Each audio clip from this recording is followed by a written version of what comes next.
Welcome to the SoGrow Marketing Council podcast. The SoGrow Marketing Council is a membership organization comprised of growing marketers who want to stay ahead of developments in multiple areas of marketing. This podcast features recordings of SoGrow Marketing Council meetings. Tune in to hear expert marketers share tips and discuss the latest strategies and tools in marketing.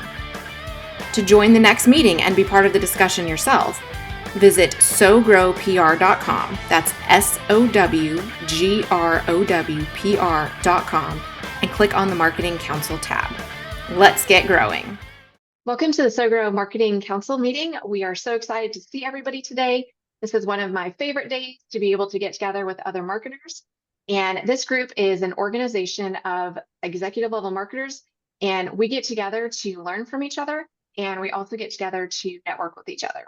So the idea is that we all swim in these different areas of marketing. We have a lot of different industries represented today. And sometimes we just get blinders on and we swim in our little lane of marketing and we don't know what's going on in different areas of marketing. So by getting together today, we get to hear from the experts in their field and we get a broader view of what's happening in different areas of marketing. And it's great to also just learn from these experts, and it makes us better marketers.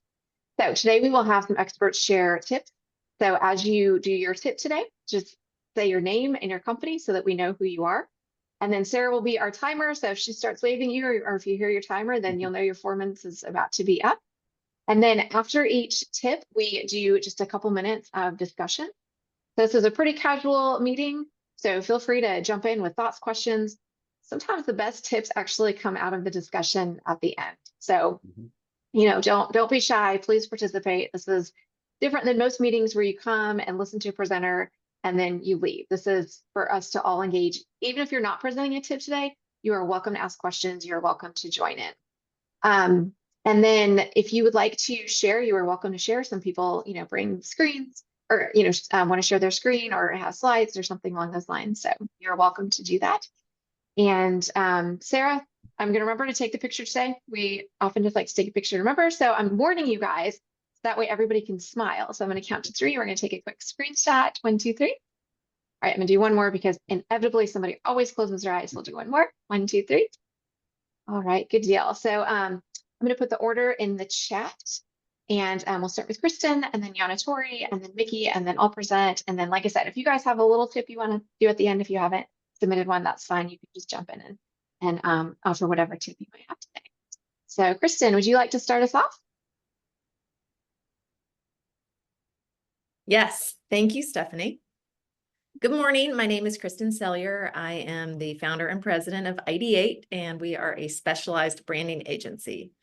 And today what I thought would be helpful is I was looking at another creative firm's estimate, and it brought me back to like the first 5 years of how I would craft an agency. And I was looking at an estimate of a very well-known agency. And so I thought they had really made some fundamental mistakes on their estimate in terms of what they didn't include. So I'm just going to talk a little bit about how to write an estimate and still be profitable at the end of the project. So this is really about graphic design. So if you're working with designers, what to look for when you're getting an estimate from them, and then what also to include in your estimate when you're estimating to your clients. So this is an example of one of our templates for an estimate. And this is how we scope out a project. So for brand identity, which is our logo design, we give an explanation of it, and then we include bullet points of what we're going to do. If we're going to be sketching, when we create multiple concepts, what kind of research we're going to do, we include that as bullet points. And then we tell them how many concepts we're going to present. So we're presenting 2 concepts in this estimate. If, in our years of doing this, some clients do want more. And if they do want more, then we can discuss that up front because we're being very transparent. And then we include up to 3 rounds of revisions for refinement of the logo. We include the words up to because inevitably someone may pick one on the first round and then say, oh, I'm not using the rounds of revisions. What do I get back in terms of money? If we hit it on the first go around, that's a benefit to the company. and that's based on years of experience of doing this, and should, even if they don't use the rounds of revision, they should still pay for the entire scope of the project, in my opinion. And then finalizing the logo, we include the types of formats of files that they're going to receive. So 4-color process, spot colors, black and white, reverse out of a color. So it's a white logo, and then the file formats they're going to get. So that's how we scope out a logo project. It's very clear how many concepts and how many rounds of revisions they're getting and what the final deliverable is going to be. And I find, for me as a designer, it's hard sometimes to be profitable with development because I feel like if a developer says 50 hours, it's going to take them 100. No offense to Mickey or Ryan on this call. I'm just saying that's how it feels. So I'm sure other marketers feel the same way about graphic designers. They say, I just need this logo, and they say it's going to be 10 hours and they bill me 20 hours. This is a way to keep it at 10 hours, to say, this is what the budget is, this is what it is, so you can still make money with your client. And then I have listed a few other pieces down here. I hope I'm not at my limit, but corporate identity pieces, we do the same thing. We include how many concepts, how many revisions, and then another important piece as you get into these is if you're writing copy or the client is providing copy. That's a big difference. And we prefer to write the copy, but many times our client is providing it. And so it's important to note if the copy is provided by the client so that you don't get into an argument or, an issue with your client when you're delivering, when they're expecting something that isn't going to be prepared. So the end, the really final summary is be as transparent as you can from the very beginning. Create some assumptions and terms in your agreement to make sure that you're profitable and you're running a good business and your client is happy and understands the expectations and deliverables they're going to receive on the end. And that's the end of my tip. Great. Thank you, Kristen. So what would you recommend in terms of, let's say you get through 3 revisions and the client is just not quite there yet in terms of accepting the logo, and it may need just a little more tweaking. Obviously you're going to have an additional scope of work. Do you have any tips for how to communicate that, or when you communicate that with a client? So we start communicating that in the sales process, that there's 3 rounds of revisions. And then every meeting we say, this is round 1 of 3. This is round 2 of 3. You have 1 round left, so we're communicating that at each step. Now, there comes a level of customer service. Like, does this make sense? How much time is this going to take me? Is this going to take me 5 minutes or 5 hours? Is it a complete rework? Is it not? And so to me, it's all about customer service. And so I'm willing to give a gift of 4 or 5 revision rounds if they're minor. And if it's on us, like maybe we missed something, we definitely do it. Like if there's something they asked for and we didn't include it, that's completely on us. But I have no problem going up to 4 or 5 and not charging them, but I think it's important to tell them, hey, we're doing this, we're not going to charge you this, and just, let them know that this is a gift because you appreciate their business. That makes sense. Awesome. Thoughts, questions for Kristen? It's a great tip. Very helpful. I love the up to 3 rounds review piece you said, because clients always want things faster, and being faster is more valuable to them. But then when you're faster, they think that was too fast, I should pay less, which just never makes any sense. So I like the wording you put there. So that was great. Yeah. Thanks. Kristen, is it ever challenging to integrate, like they say they're going to do their copy and they provide something that looks I bet that is like a square circle. And that's part of it, that you're really liable if the copy is provided by the client and it's not great. If you want your piece to be awesome, you're going to have to go in and fix it. So we know even when the client provides it, we're going to have to do some work. And so we include a little bit of extra time for that, but we're not writing it from scratch at that point. Right. It is harder when the client provides the copy because you don't know what you're going to get. Yep. Right. Makes a lot of sense. Awesome. Any other thoughts or questions for Kristen before we move on to Yanatori? Dan? I have the other end of this nowadays. We help people with video. So like our editing services now are subscription based. So we get to see in real time when they sit on a revision for 4 days and it's like, oh, you ate up 4 of your 30 days. And they're like, oh, this is my fault. It's all the things that back in the project based days you never got to see because it was happening over at their spot, So I like when people are held to standards on their end as well, because we all know the advantage that can be taken. So from a different perspective nowadays, I really appreciate the framework with some flexibility. Mm-hmm. Thank you. Absolutely. That's great. Well, thank you, Kristen. Appreciate it. And I think Kristen's information is in the chat. If not, definitely put it in there. I've worked with Kristen's firm for a long, long time. They do amazing work. So definitely check out Kristen's website. All right, Yana Torre, I'm excited to hear what you're bringing. Yana Torre is our email marketing expert, and she always has the latest information that we're all just completely missing. I'm here for that. So hi everyone, I'm Yana Torre. I'm a deliverability specialist and the CRO of Email Console and Email Ventures. I used to say that I don't send emails for people, but now with Email Ventures, we do. My job is to make sure that the emails everyone is sending is actually landing in the inbox. So today I want to talk about two different things.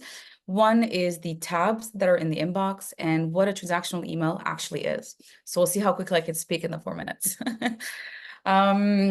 So first, why we're talking about the tabs, Apple has announced a couple of weeks ago that they're going to be implementing them, and the whole world is panicking. And again, we've got a new email is dead movement. Email is not going anywhere. We all need to reset passwords in our invoices.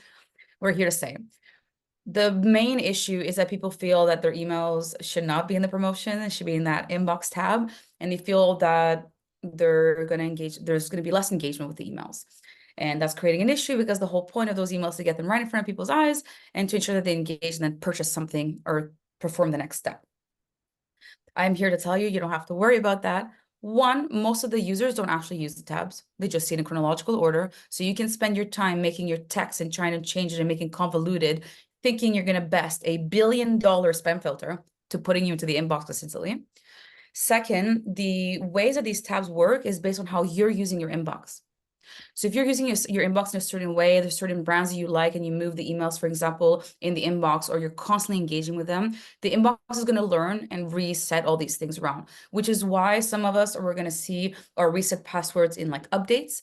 And sometimes the reset or the two-factor authentication pops up in forum. It depends on how we're acting in our own inbox, which means that no matter what content you're changing, the template, it doesn't matter. Google's going to decide based on your subscriber itself. So it's better to make sure that your content is exactly how it's supposed to be, the good HTML template, like whatever I'm supposed to be expecting in my inbox, instead of writing this convoluted text that then I'm getting the email in the wrong place, first of all, maybe, or I get at the exact same place and I have no idea what you're trying to tell me in the email because you're trying to not use words like sale, or which is insane because everybody does.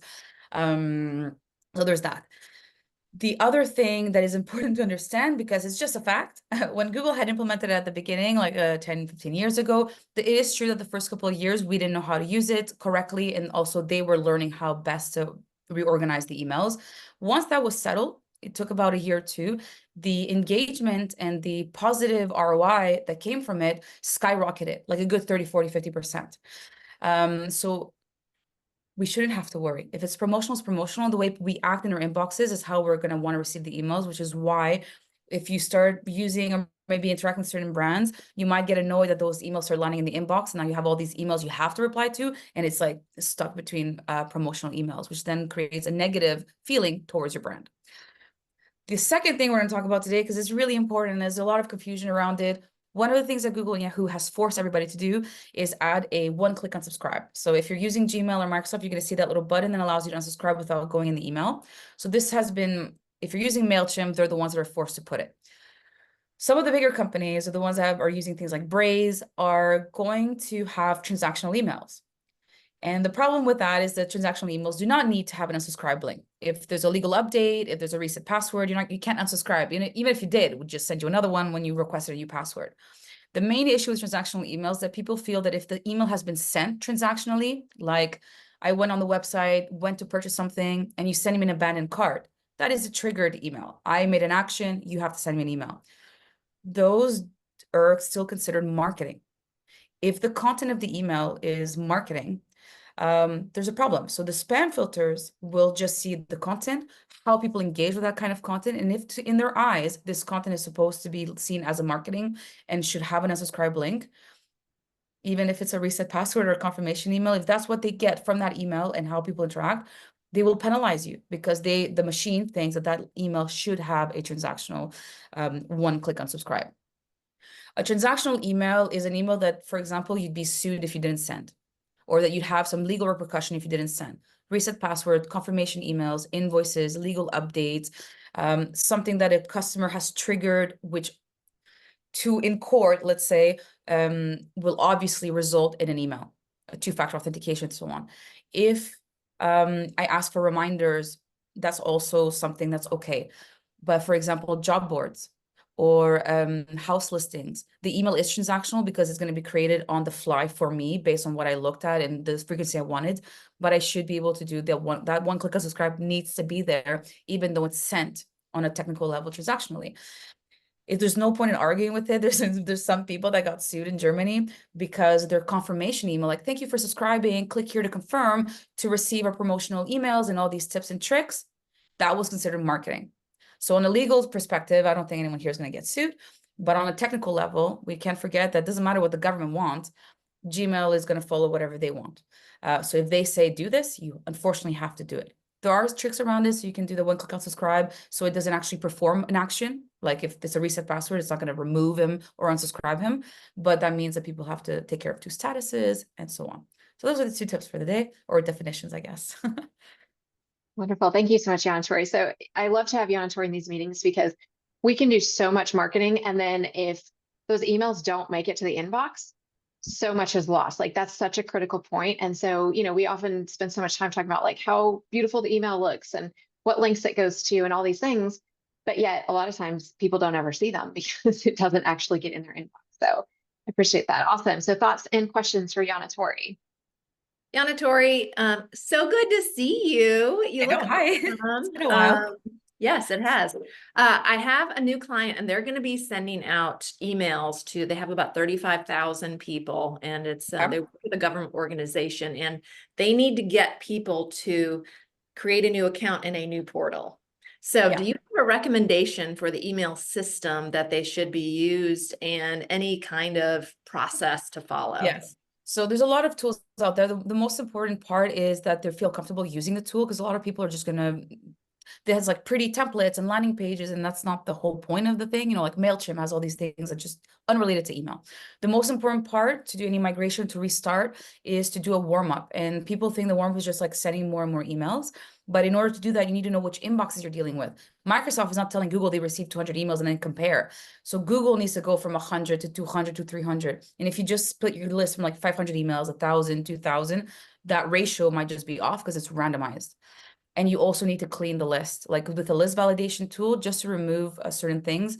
And the most important part is that these validation tools will give you like 4 statuses, usually undeliverable, deliverable, risky, and unknown. And people tend to just remove the undeliverable.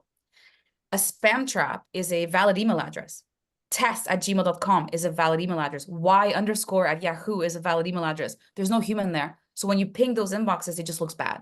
So having that validation allows you to remove the things that are going to bounce, but allows you to have all this this technical data associated to every email address, like @yanatori.com is G Suite, @emailconsole is AWS. So now you know which inboxes you're dealing with. And whenever you have any statistics that you need to check, Microsoft doesn't open and click, like the spam filters don't open and click emails the same way that Google does. So then you can bunch your people together and check, what is my Microsoft statistics over time? What is the Microsoft Office? Because it's a different spam filter. How is the Google Suite?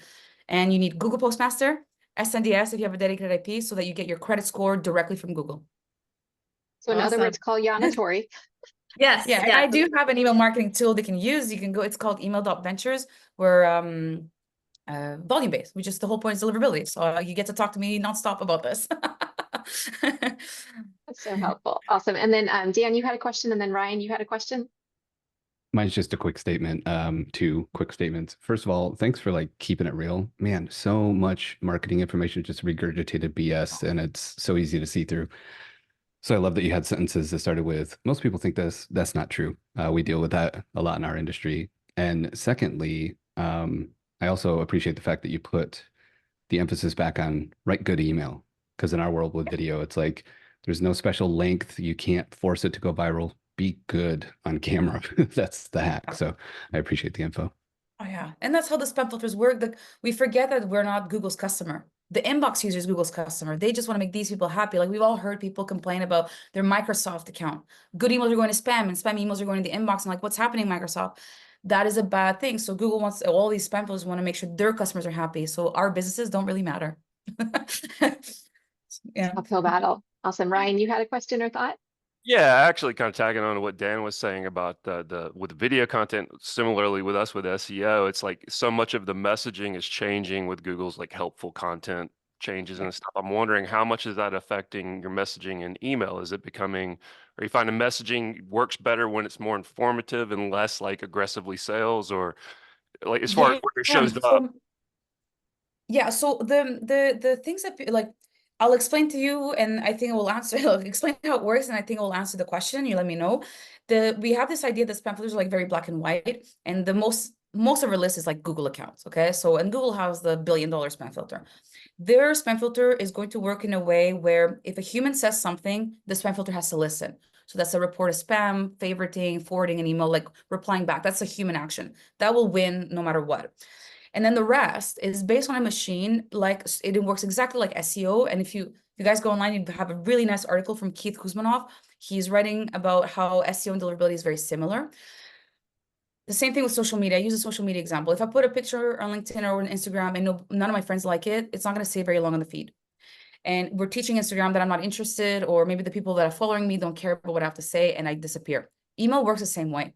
Also, email sometimes you'll send it at a specific time, and based on the user is going to arrive at another time, because that's when that user usually interacts.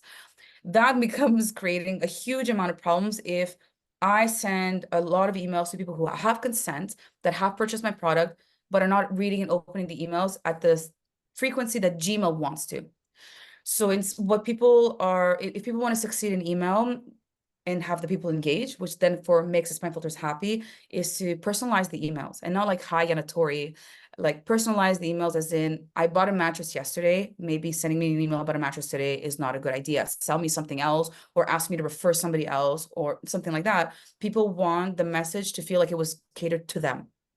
And the only way to do that is not to do the one-off, one every week. We send an email to everybody, regardless of what stages they're in, because we might not have the time, we might not have the resources, and that becomes another conversation, right? So it's like thinking ahead. If I'm going to be sending an email a week, and then in 6 months, no one's getting my email anymore, or 30%, because 30% don't engage, I would just have preferred not to send to that 30%. And then it's not Google deciding where the emails go. I decide who gets the emails. So like you said, like very SEO, you have to, it's what people want and how it engages, and that interaction is what makes a success. Thank you. Okay, so come back next month and share more, Yanatori. I feel like we need to do a whole session on email. It touches everything we do in marketing, so it's so great. Awesome. Mickey, would you like to introduce yourself and present your tip? Sure. So yeah, I'm Mickey Mellon with a firm called Green Mellon Media. We're a website and digital marketing shop. Yeah, share my screen here. We're a team of 9 just off Marietta Square. We've been around about 15 years. So the talk is, I'm going to share about empathetic marketing. And so empathy is really what people are feeling. Attunement's what people are thinking. They kind of blend together. Daniel Pink talks about a good bit. But really, I just want to talk about seeing things from the other person's perspective, especially your clients. So I have 10 super quick things to share. So I have like 18 seconds each. So here we go. Start with the word sonder. I don't know if you've ever heard this word before, but this word fascinates me. It's defines the moment when you realize that everyone around you has an internal life as rich and conflicted as yours. The link there, gmm2.com/sonder, is a video someone made about it. But just the idea of like that person in the back of the coffee shop is just an extra to you, but really they have a full and rich and complex life, just like, none of you know me, but I do too, and you do too, and everyone does. And just realizing that literally everyone does is just a interesting way to see the world. And it plays into how you deal with clients and stuff too. Like you're frustrated about one little aspect of how you know them, but they have a full life behind that, and it can give you some grace for people when they might need it most.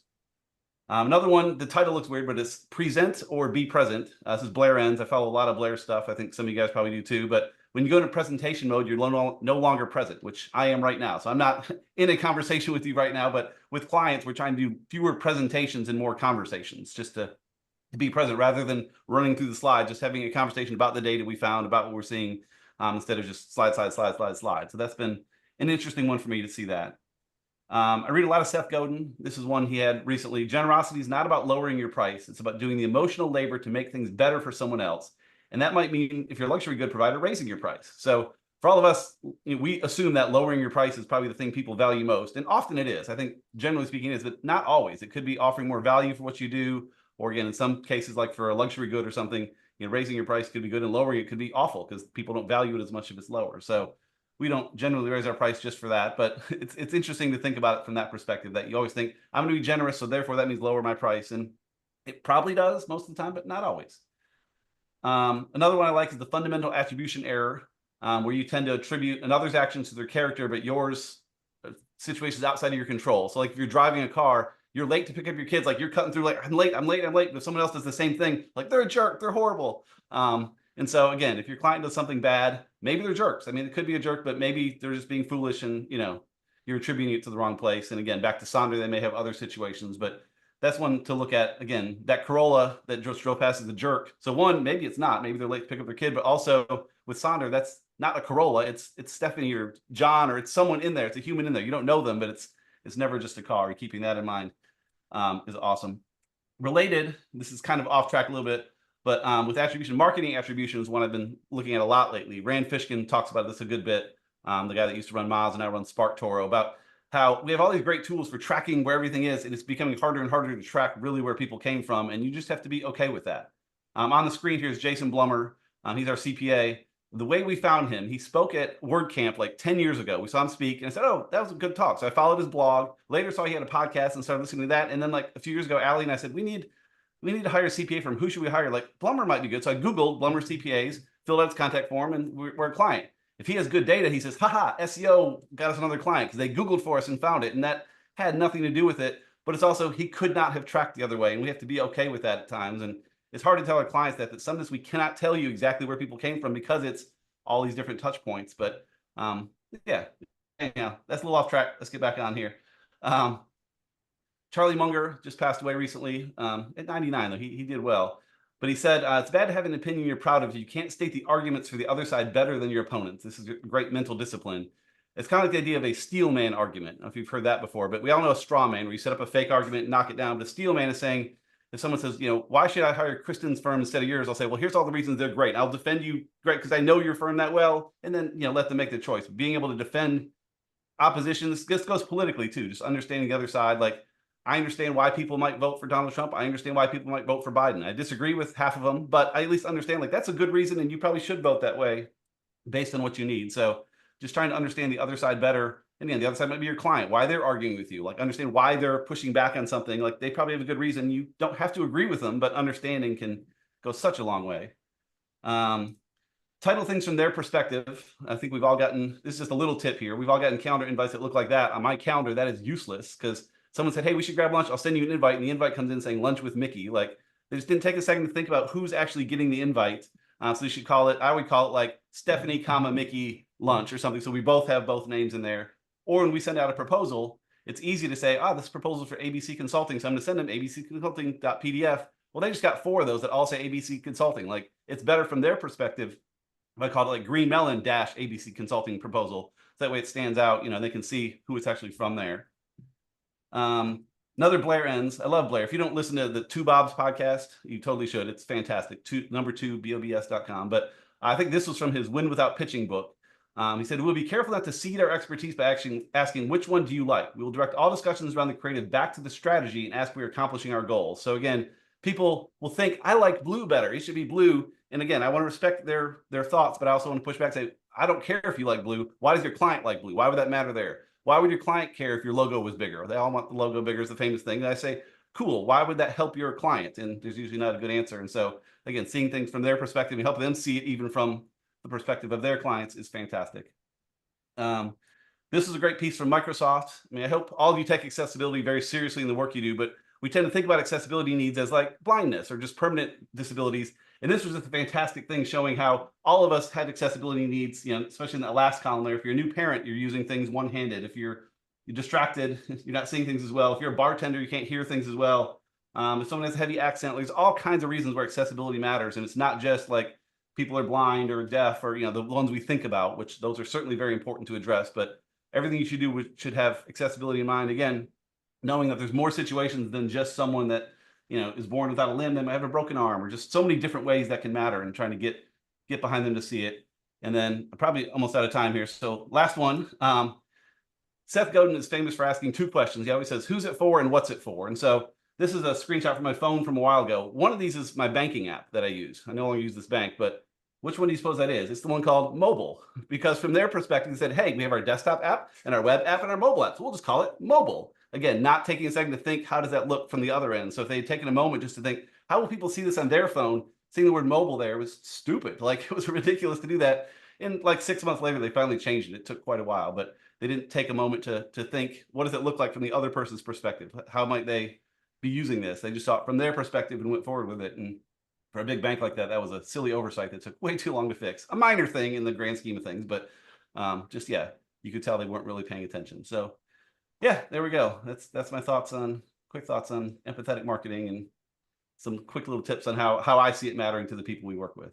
So That's great, Mickey. There's so many things I'd love to dig into, just so many different areas there, but I I was think gonna that say, like all these different, yeah. it's so good. It's so good. I think you brought up such a good point though, because I think you can really take empathy through every area of marketing, whatever discipline we are in this group. Every single one of us has to think about that. You know, for me, it's the clients, but also the editors. You know, what do editors want? Yana Tori is talking about email. What do the people that are receiving the emails want?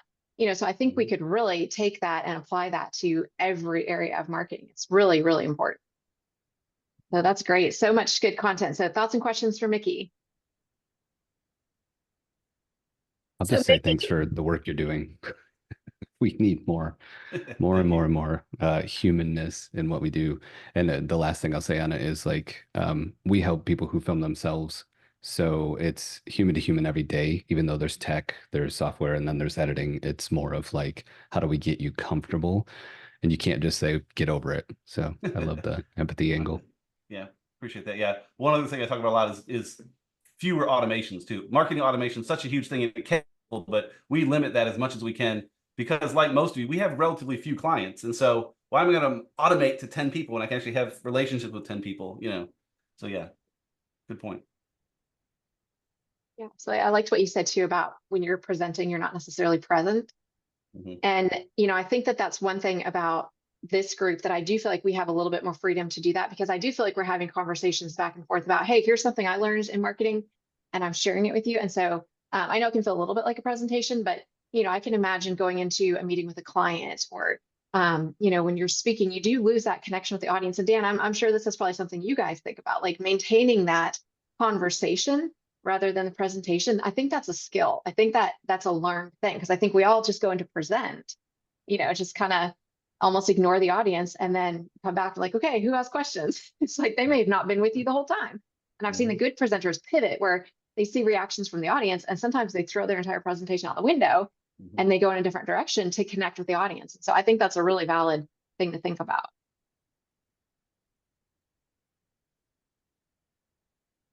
So Mickey, how do you train your team to, for example, write empathetic titles in the calendar?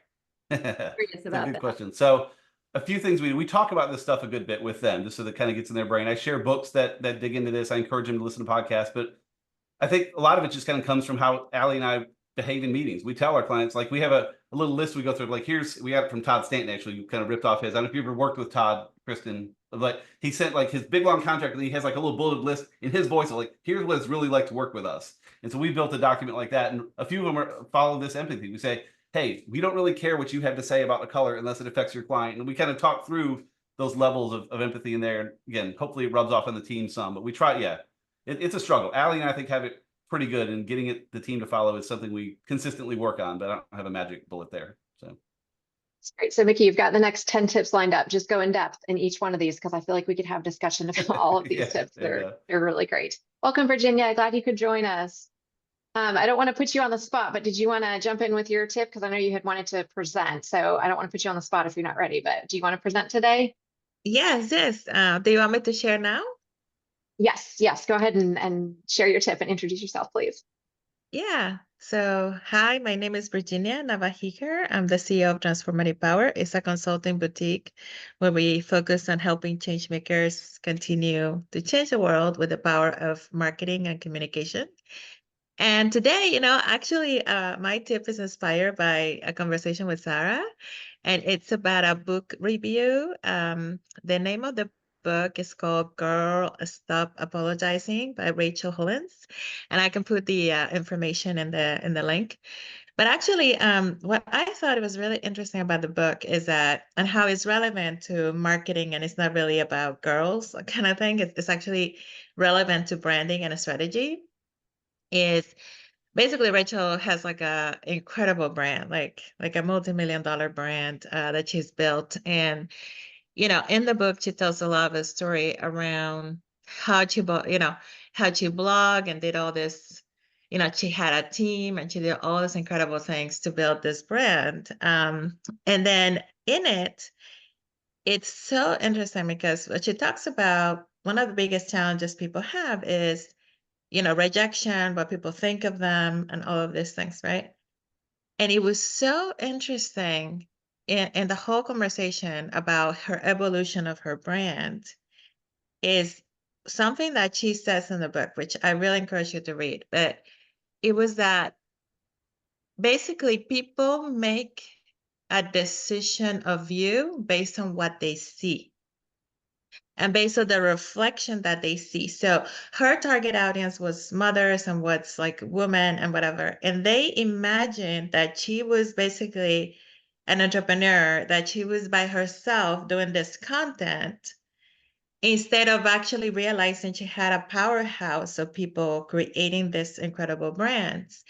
And when she really came out to really share that she was actually like a powerhouse, like a businesswoman, her audience was really upset because they were disappointed. Like they have imagined that she had 20 children on top of her doing her content, and she wasn't.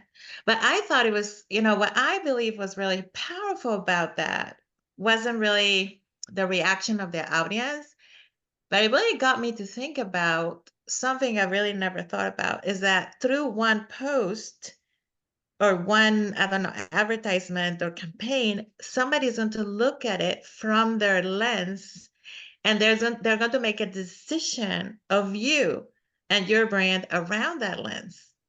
So, so do we ask ourselves these questions, like as we're creating brands, for our customers or ourselves or a personal brand, do we think about the lens of our audience and what a story they're making up based on that lens? So I really encourage you to read it.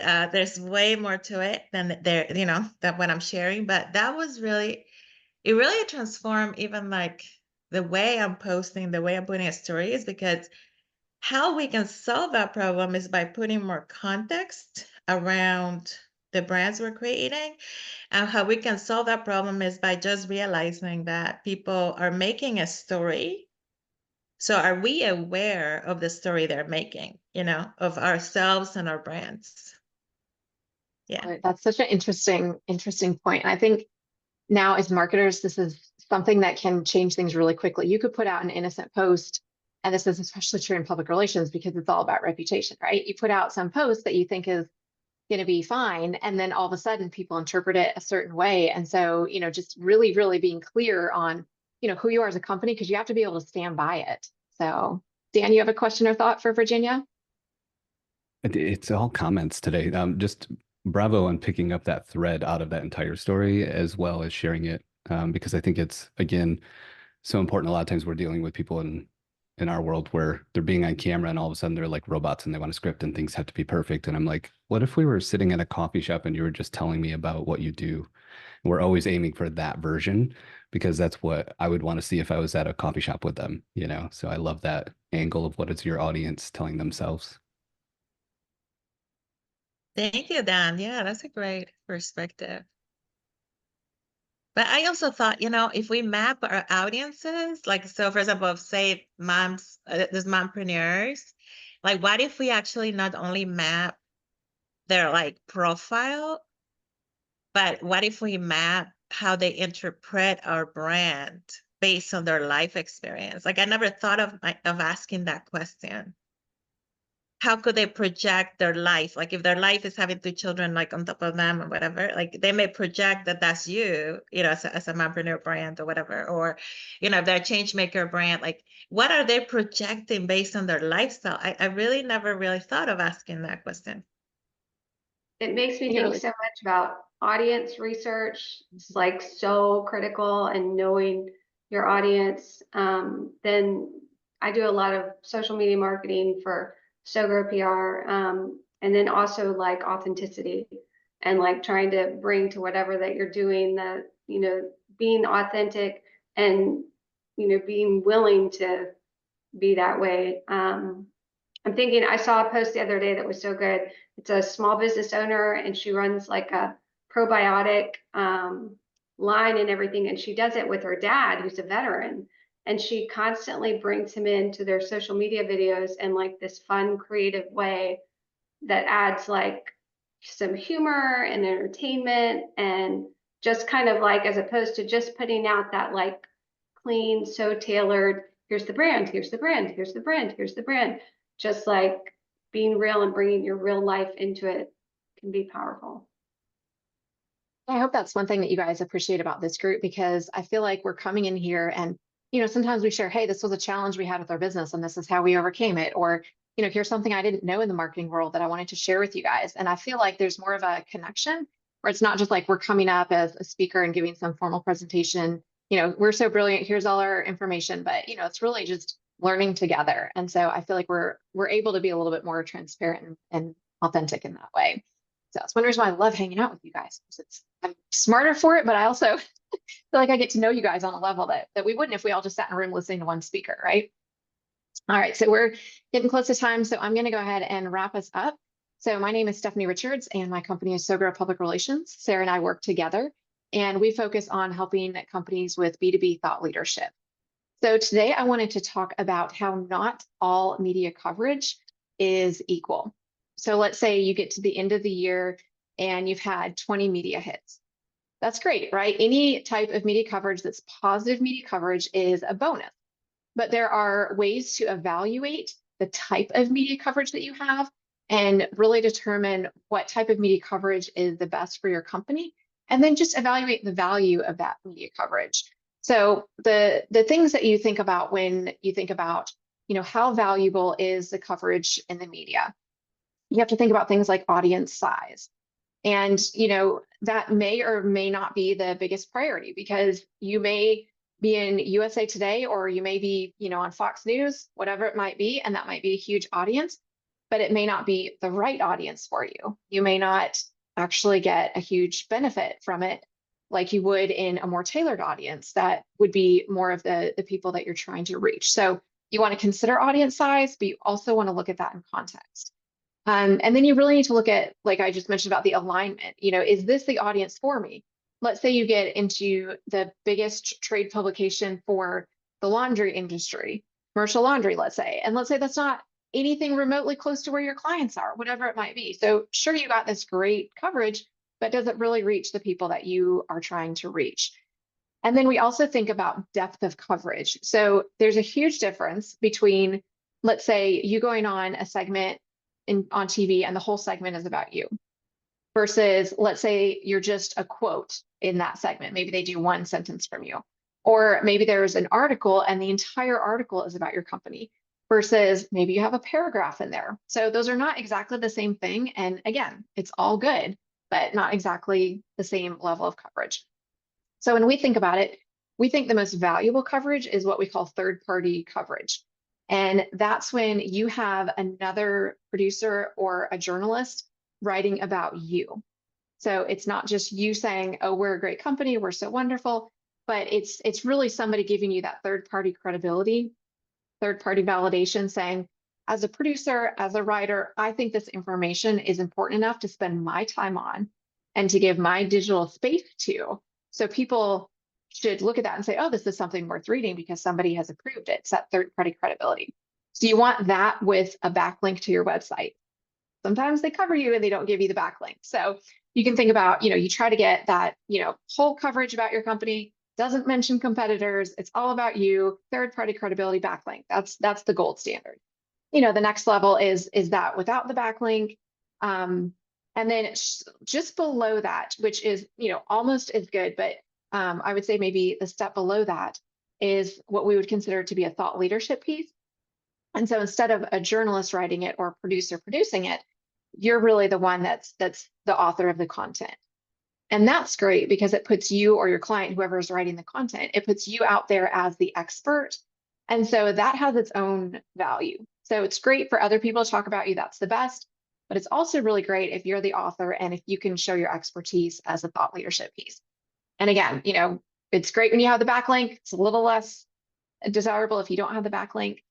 And then you start getting into, going down the list. You may have something that's a third-party mention. Maybe you're mentioned in a paragraph. Maybe you're quoted in an article. You have a backlink. You don't have a backlink. And then you can get down to the content that's something like, let's say, a news release, where maybe they publish the entire news release. It's like a news brief. Those tend to be just viewed as kind of like a quick read. And so there may not be quite as much credibility as somebody covering you or as something like a thought leadership piece. And again, you want those backlinks whenever you can get them, because that's going back to what Mickey was saying about attribution and being able to figure out, where are people coming from and tracking that. You always want the backlink if you can get it, but some publications just don't do that. And some media outlets just don't do that. So I wanted to show you guys what this can look like in a graph. So what we tend to do is try to show what this looks like visually. So this is one way we do it. Sometimes we do it as dots. But you just want to look at your coverage and you want to see, do you have mostly 10s? Is there somewhere in the middle? And you're going to have all kinds of different coverage, because you're going to put out a news release and maybe it's closer to the bottom. That's fine. You need to put those out. Maybe you want thought leadership pieces as your main thing. Whatever your goals are for your marketing are what you need to. Did it show up, guys? Did I not? I may not have pushed there. I have to actually push the share button for it to show up for you guys. So you guys can see this graph. We've got the different media outlets below, so we know what the coverage is. And then you can see, the higher the bars are, the more valuable the coverage is. So you want to see as many high bars as you can get. So that's the goal. And like I said, sometimes we do it as dots and just do it so you can see visually. So talking about measuring things, this is a good way to measure, how valuable is our media coverage. So any other thoughts and questions before we wrap up? Just Ryan?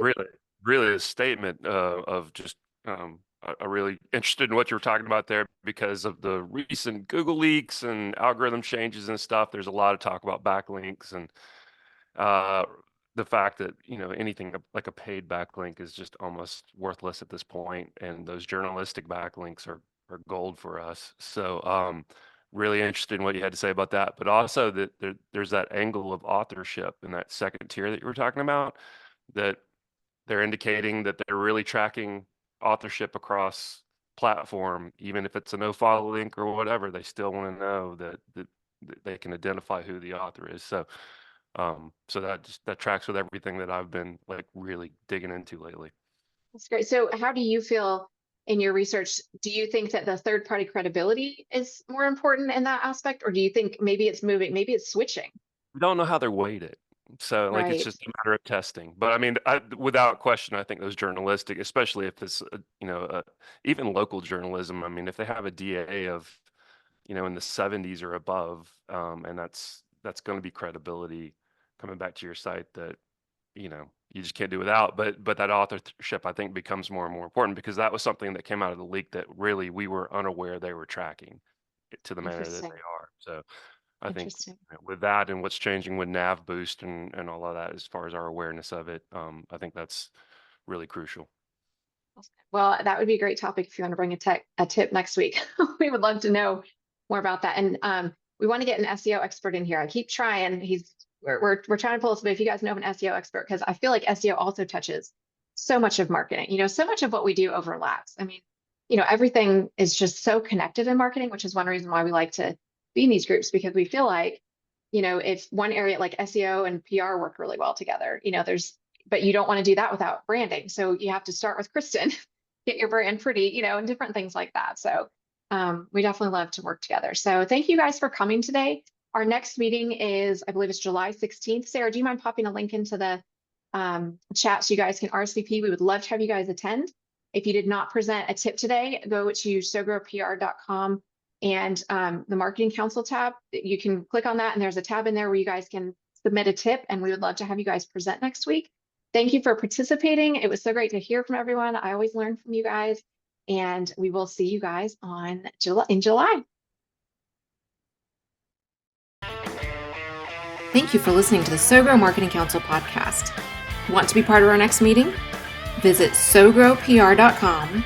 That's SOWGROWPR.com and click on the Marketing Council tab to sign up for our next event. Until next time, keep growing.